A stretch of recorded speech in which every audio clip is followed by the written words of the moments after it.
Sebelum saya akhiri, nih ada banyak yang bertanya. Tolong dengar dengan serius, ini serius. Ini banyak yang bertanya di medsos, supaya sekali jawab enak sini. Ustadz, bagaimana pendapat Ustadz tentang penutupan masjid selama PPKM di Jakarta? Satu, saya pengikut fatwa Majelis Ulama, bukan pribadi. Ustadz manapun saya lebih memilih Ustadz Majelis Ulama, bukan pribadinya. Namanya majelis, kumpulan orang-orang hebat di dalam Majelis Ulama. Di majelis itu ada ahli fikih, ada ahli sejarah, ada ahli bahasa, ada ahli filsafat, ada ahli sosial. Semua berkumpul, bermusyawarah dan memutuskan rumah ibadah di PPKM untuk sementara dianjurkan untuk tidak datang ke masjid. Tapi di Jakarta, bukan di Pindrang. Tidak semua masjid Indonesia ditutup, khusus Jakarta. Kenapa Jakarta? Terlalu banyak korban COVID. Maka Majelis Ulama menganjurkan untuk sementara beribadah di rumah. Tuh. Yang kedua, berkait ini.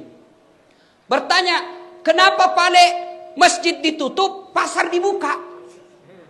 Ya kan biasa kita bertanya begitu toh? Paham ima deceng. Paham dengan baik. Semua fungsi-fungsi masjid boleh dipindahkan dan dilakukan di rumah. Saya ulang, semua fungsi-fungsi masjid boleh dipindah ke rumah dan dilaksanakan di rumah. Apa maksudnya? Sholat berjamaah boleh di rumah. Berdoa boleh di rumah. Ngaji boleh di rumah. Zikir boleh di rumah. Tapi fungsi-fungsi pasar tidak bisa kau pindahkan ke rumah. Mau beli beras, tidak ada beras, beli kau di rumahmu. Cocok kok Pak, belum berat kok. Habis gas, mau masak kebutuhan pokok, tidak ada. Kalau tutup semua, di mana ki beli? Dan tidak semua juga pasar dibuka, hanya pasar-pasar tertentu. Yang ketiga, Bapak Ibu Saudara-saudara sekalian, bijaksana dalam menerima pesan-pesan media sosial. Karena ada pesan media sosial yang sentimen memang di-share saja yang benci-benci. Habis energi, habis tenaga hanya untuk berdebat. Yang keempat, kita berpesan kepada pemerintah untuk lebih serius lagi menangani COVID ini. Yang kelima, kepada saudara-saudara kami para pengusaha, kepada saudara-saudara kami para pengusaha, terutama mereka yang bergerak di bisnis alat kesehatan, tolong jangan jadikan COVID ini, jangan jadikan wabah ini sebagai ladang bisnis.